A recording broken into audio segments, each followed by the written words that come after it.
बैठक होनी है। हालांकि कल सीडब्ल्यूसी की बैठक हुई थी और उसके बाद शाम 4 बजे सीईसी की बैठक होनी थी, लेकिन किन्हीं कारणों की वजह से सीईसी की बैठक कल नहीं हो पाई थी।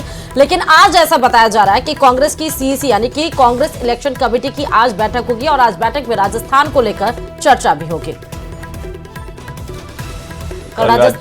राजस्थान के कैंडिडेट के नाम पर फैसला नहीं हो पाया था और इसे लेकर के आज ये माना जा रहा है कि राजस्थान की भी चर्चा होगी और राजस्थान पर बड़ा ऐलान हो सकता है, फैसला हो सकता है। राजस्थान को लेकर के सीईसी स्थगित कर दी गई थी। 15 सीटों के प्रत्याशियों पर मंथन होगा।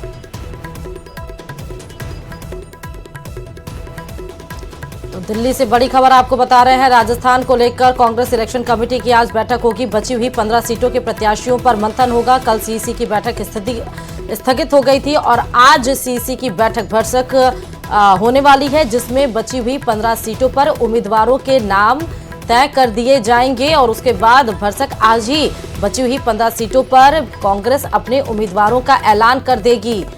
बड़ी खबर आपको इस बीच दिल्ली से बता रहे हैं। राजस्थान को लेकर सीईसी की बैठक में आज गहन वार्ता होगी और उसके बाद प्रत्याशियों के नामों का ऐलान भरसक संभव आज। अभी आज पोस्टपोन्ड होगी। कब होगी सर ये? अब ये तो वो बताएंगे तब। नहीं, अभी आज पोस्टपोन्ड होगी। कब होगी सर ये? अब ये तो वो बताएंगे तब। नहीं, अभी आज पोस्टपोन्ड होगी। कब होगी सर ये? अब ये तो वो बताएंगे तब। तो राजस्थान को लेकर के कल सीईसी स्थगित हो गई थी। आज 15 सीटों पर प्रत्याशियों का मंथन होगा, जिस पर दिन भर हमारी नजर बनी हुई है।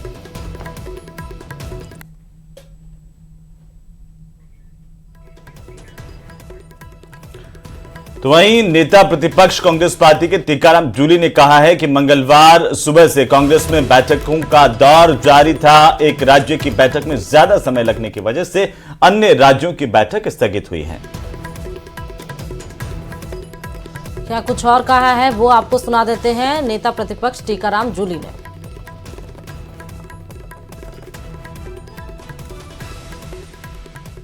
नेता प्रतिपक्ष टीकाराम जूली जी हमारे साथ बातचीत कर मौजूद हैं। जूली जी, राजस्थान पर डिस्कशन आज नहीं हो पाया है, क्या कारण रहा? देखिए, जो पहले जो मीटिंग है जो चल रही थी उसमें काफी मैं समझता हूँ टाइम लग गया और जिसकी वजह से डिस्कशन नहीं हो पाया।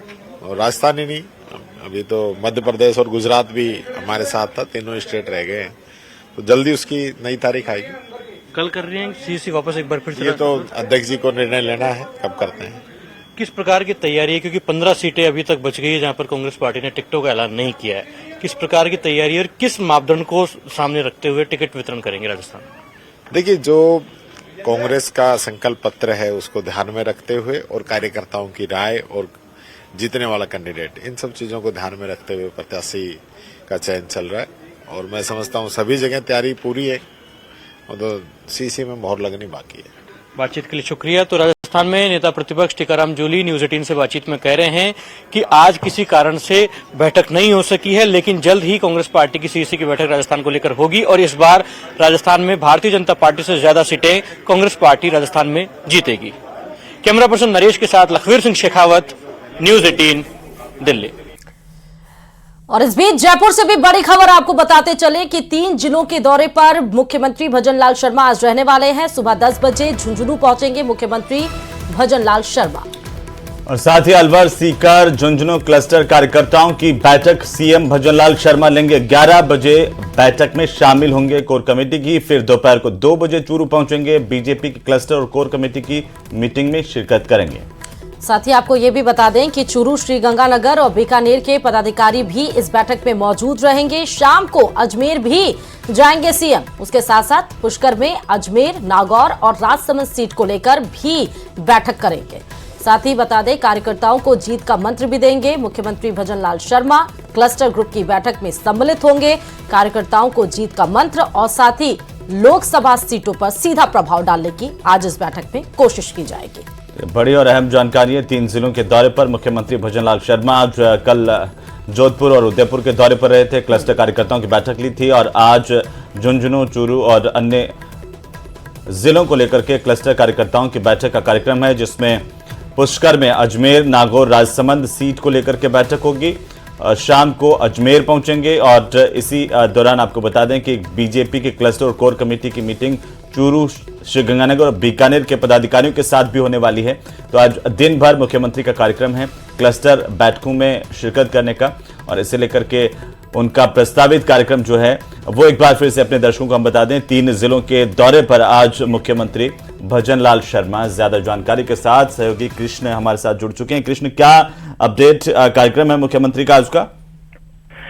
जी, मैं आपको बता दूं कि मुख्यमंत्री भजन लाल शर्मा और प्रदेशाध्यक्ष सीपी जोशी हैं, वो आज झुंझुनू दौरे पर रहेंगे और जो है झुंझुनू में जो एक निजी रिसोर्ट है वो वहां पर जो क्लस्टर प्रवास बैठक है वो लेंगे। क्लस्टर प्रवास बैठक के बाद जो लोकसभा की कोर कमेटी की बैठक है वो बैठक लेंगे और सीएम का करीब 9:50 पर झुंझुनू हेलीपैड पहुंचने का कार्यक्रम है। इसके बाद सीएम भजन लाल शर्मा और प्रदेशाध्यक्ष सीपी जोशी है वो सुबह 10:10 पर है वो कार्यक्रम स्थल पर पहुंचेंगे और वहां पर क्लस्टर कार्यकर्ताओं की बैठक लेंगे। और इस क्लस्टर कार्यकर्ताओं की बैठक में अलवर, सीकर और झुंझुनू लोकसभा के अपेक्षित कार्यकर्ता हैं वो भाग लेंगे। और इसके बाद करीब 11 बजे है वो कोर कमेटी की बैठक शुरू होगी। इस कोर कमेटी की बैठक में जो क्लस्टर प्रभारी हैं डॉक्टर अरुण चतुर्वेदी और जो अलवर लोकसभा संयोजक है संजय सिंह नरूका और सीकर लोकसभा के संयोजक है प्रभु सिंह गोगावास और झुंझुनू लोकसभा के संयोजक दशरथ सिंह है, उनके साथ ये कोर कमेटी की बैठक होगी। और उसके कोर कमेटी की बैठक के बाद सीएम भजन लाल शर्मा और प्रदेशाध्यक्ष सीपी जोशी का है वो चूरू रवानगी का कार्यक्रम है। जी, बहुत बहुत शुक्रिया कृष्ण तमाम जानकारी देने के लिए इस खबर पर। तो आपको बता दें कि झुंझुनू, चूरू और अजमेर के दौरे पर आज मुख्यमंत्री भजन लाल शर्मा रहने वाले हैं। क्लस्टर ग्रुप के कार्यकर्ताओं के साथ बैठक करेंगे, पदाधिकारी भी साथ में मौजूद रहेंगे क्योंकि लोकसभा चुनाव के मद्देनजर देश भर में चुनाव आदर्श आचार संहिता लागू हो चुकी है और प्रमुख राजनीतिक दल चुनावी रण में आमने सामने है। राजस्थान में भारतीय जनता पार्टी एक बार फिर से लोकसभा की तमाम सीटों पर फिर जीत हासिल करने का दावा कर रही है, तो वहीं कांग्रेस पार्टी भारतीय जनता पार्टी की भजन लाल सरकार के 100 दिनों के कामों पर टिप्पणियों की बौछार कर रही है। क्या कुछ है देखिए इस रिपोर्ट में।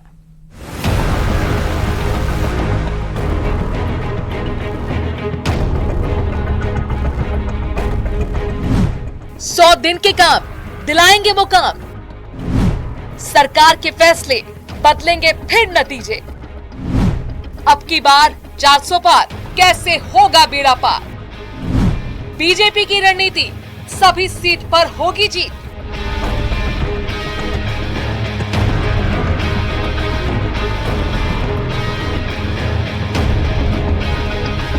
राजस्थान में पेट्रोल डीजल पर देश के सबसे ज्यादा वैट दरों का मामला विधानसभा चुनाव में एक बड़ा मुद्दा था।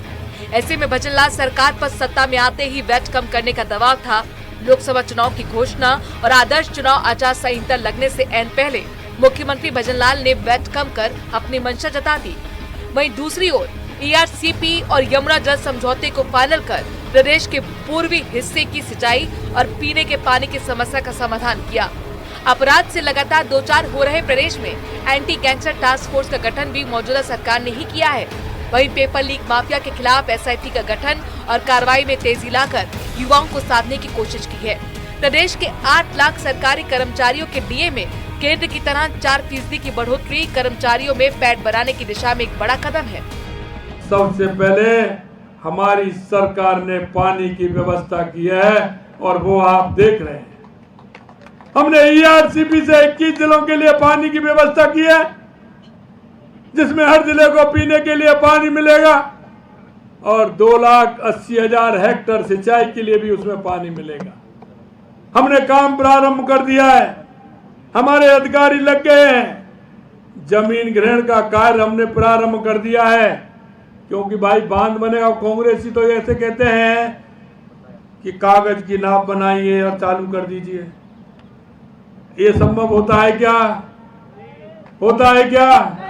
लेकिन हमसे ये विश्वास हम दिलाते हैं आपको, हमने काम प्रारंभ किया है। शिलान्यास भी हम ही करेंगे, उद्घाटन भी हम ही करेंगे। लेकिन दूसरी ओर कांग्रेस बीजेपी पर आरोप लगा रही है कि प्रदेश में 100 दिन की कार्य योजना महज एक दिखावा है। आरोप ये भी है कि भजन लाल सरकार ने पूर्ववर्ती कांग्रेस सरकार की जन कल्याणकारी योजनाओं को बंद कर दिया है। जो जो घोषणाएं, चाहे 450 रुपए में सिलेंडर देने की बात भारतीय जनता पार्टी ने कही थी, वो भी लोगों को मिल नहीं रहा है, सब्सिडी लोगों को मिल नहीं रही है। ऐसा प्रतीत होता है कि सरकार कहीं है ही नहीं। अब तक के कार्यकाल में यही महसूस होता है कि यह सरकार हर मोर्चे पर विफल रही है। बहरहाल बीजेपी इस बार देश भर में 400 पार के नारे के साथ चुनावी मैदान में है। प्रदेश की भजनलाल सरकार पेट्रोल डीजल में वैट की दरों में कटौती, पेपर लीक मामलों में सख्ती और ईआरसीपी सहित 100 दिन में किए गए अपने कामों को लेकर मैदान में उतरी है। फिर से लोकसभा चुनावों के अंदर भारतीय जनता पार्टी और कांग्रेस आमने सामने हैं। अब देखना यह होगा कि इन लोकसभा चुनावों के अंदर राजस्थान से कितनी सीटों के ऊपर कमल का फूल खिल पाता है। न्यूज़ 18 राजस्थान के लिए सहयोगी शेर सिंह के साथ रोशन शर्मा की रिपोर्ट। को विस्तृत रिपोर्ट पेश कर दी है। इस रिपोर्ट में कई अहम और बड़े खुलासे हुए हैं और इस रिपोर्ट के मुताबिक पीएचईडी विभाग का मुख्य अभियंता मनीष बेनीवाल ही इस महाघोटाले का मास्टरमाइंड बताया जा रहा है। रिपोर्ट देखिए।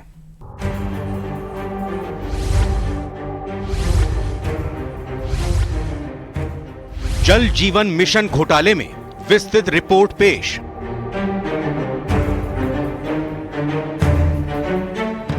जलदाय प्रशासन ने ईडी को सौंपी विस्तृत रिपोर्ट। मुख्य अभियंता निकला घोटाले का मास्टरमाइंड। जलदाय विभाग ने जो ईडी को विस्तृत रिपोर्ट सौंपी है, उसके मुताबिक जल जीवन मिशन में घोटाले की मास्टरमाइंड कोई और नहीं बल्कि चीफ इंजीनियर मनीष बेनीवाल ही था, जिसने फर्जी सर्टिफिकेट के आधार पर श्री श्याम और गणपति ट्यूबवेल कंपनी को टेंडर जारी किए थे। जल जीवन मिशन घोटाले की विस्तृत रिपोर्ट ईडी ने तलब की और जलदाय प्रशासन ने अब ये रिपोर्ट ईडी को भेज दी है। ईडी को भेजी गई रिपोर्ट में कई चौंकाने वाले खुलासे सामने आए हैं। इसमें सबसे बड़ी बात यह आई है कि जलदाय विभाग का मुख्य अभियंता ही इस भ्रष्टाचार का सबसे बड़ा गैंगस्टर निकला है। चूंकि जिस तरीके से श्री श्याम गणपति और श्री श्याम ट्यूबवेल कंपनी को ये टेंडर आवंटित किए गए, उसमें बड़े पैमाने पर फर्जीवाड़ा हुआ है। सबसे पहला फर्जी सर्टिफिकेट से जो टेंडर जारी किया गया वो तत्कालीन मुख्य अभियंता मनीष बेनीवाल ने जारी किया था। इसके अलावा लगातार एक महीने में आधा दर्जन से ज्यादा टेंडर मनीष बेनीवाल ने श्री श्याम और गणपति ट्यूबवेल कंपनी को जारी किए। हैरानी की बात यह है कि बिना कार्यों की गुणवत्ता की जांच के सिर्फ ठेकेदार के दफ्तर में बैठ करके फाइल बनाई गई, मेजरमेंट बुक बनाई गई और ये बिल जो है वही बनाए गए। इनसे सरकारी खजाने से करोड़ों रुपए का भुगतान कर दिया गया। आरोप की माने तो जल जीवन मिशन में लूट मचाने वाली गणपति और श्री श्याम कंपनी को चीफ इंजीनियर मनीष बेनीवाल बिना काम की गुणवत्ता जांचे एक महीने के अंदर कई बार टेंडर जारी किए थे। आपको बता दें कि ईडी ने पीएचईडी को खत लिखकर पिछले 3 साल के टेंडर की रिपोर्ट मांगी थी, जिसमें कुछ अहम बिंदुओं पर जवाब मांगा गया था।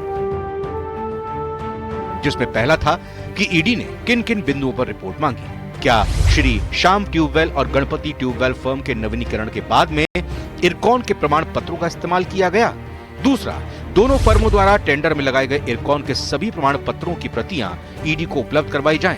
तीसरा, उच्च स्तरीय कमेटी जिसमें तत्कालीन DS Gopal Singh, chief engineer Dilip Gaur और फाइनेंस एडवाइजर केसी कुमावत की जांच रिपोर्ट उपलब्ध करवाई जाए।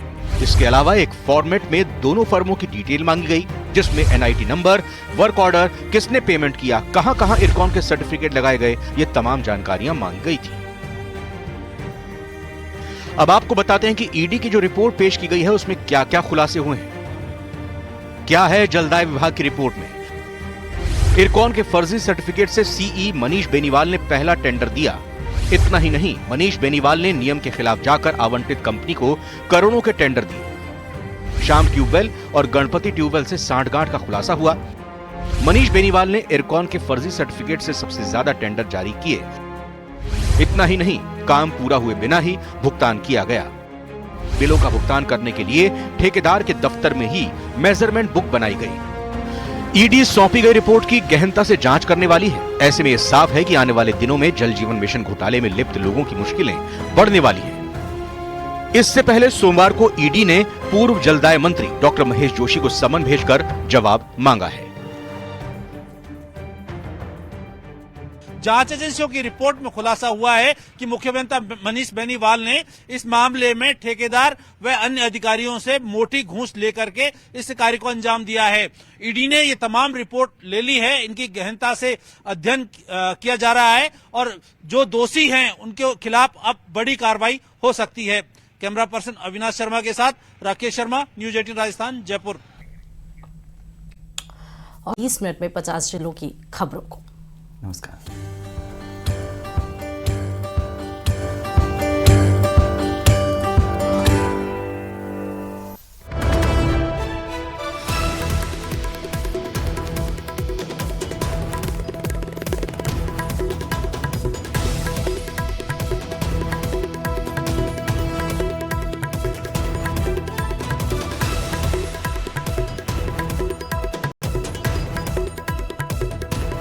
और ये केंद्रीय मंत्री गजेंद्र सिंह शेखावत और जोधपुर के सरेगढ़ से बीजेपी विधायक बाबू सिंह राठौड़ में समझौता करा दिया। जोधपुर में शेखावत की राह आसान कर दी। दोनों को मुख्यमंत्री आवास बुलाया। पहले दोनों से अलग अलग बात की, फिर साथ बैठाकर। नतीजा, जब शेखावत और राठौड़ सीएम आवास से निकले तो दोनों ने एक दूसरे के पीठ पर हाथ रखा हुआ था। सीएम आवास से निकलने के बाद दोनों ने एक दूसरे को दोस्त बताया, जबकि शेखावत को टिकट मिलने के बाद राठौड़ ने शेखावत का खुला विरोध किया था। शेखावत के टिकट का विरोध सिर्फ बाबू सिंह राठौड़ ने नहीं किया, बल्कि जोधपुर के पूर्व सांसद जसवंत सिंह बिश्नोई भी विरोध में झंडा बुलंद किए हुए थे, जिन्हें सीएम ने जीव जंतु कल्याण बोर्ड का अध्यक्ष बना दिया और शेखावत की राह आसान कर दी। तस्वीर नंबर 3। भजनलाल शर्मा ने चित्तौड़गढ़ से चुनाव लड़ रहे पार्टी के प्रदेश अध्यक्ष सीपी जोशी को भी एक बड़े संकट से राहत दी है। जोशी के धुर विरोधी और चित्तौड़गढ़ से निर्दलीय विधायक चंद्रभान सिंह आख्या और जोशी को सीएम हाउस बुलाकर दोनों से बात की और दोनों के बीच गिले शिकवे दूर किए। आख्या को जोशी के खिलाफ चुनाव नहीं लड़ने के लिए तैयार किया। इससे पहले आख्या ऐलान कर चुके थे कि चित्तौड़गढ़ से वो जोशी के खिलाफ चुनाव लड़ेंगे। एक और हाई प्रोफाइल प्रत्याशी नागौर से ज्योति मिर्धा का अंदरखाने विरोध करने वाले पूर्व सांसद CR चौधरी को किसान आयोग का अध्यक्ष बनाकर भजनलाल शर्मा ने ज्योति मिर्धा की राह भी आसान की। तो वहीं अलवर में कांग्रेस के पूर्व सांसद कर्ण सिंह यादव को बीजेपी में शामिल करवाकर अलवर से बीजेपी प्रत्याशी और केंद्रीय मंत्री भूपेंद्र यादव की जीत की राह की सबसे बड़ी रुकावट को हटाने का काम किया। मुख्यमंत्री भजनलाल शर्मा ने न सिर्फ बगावत खत्म की, बल्कि पांचों की जीत तय करने के लिए ट्रम्प कार्ड चल दिया। भजनलाल शर्मा ने राजस्थान में बीजेपी को 25 सीटों पर चुनाव जिताने की पूरी कमान खुद संभाल ली है।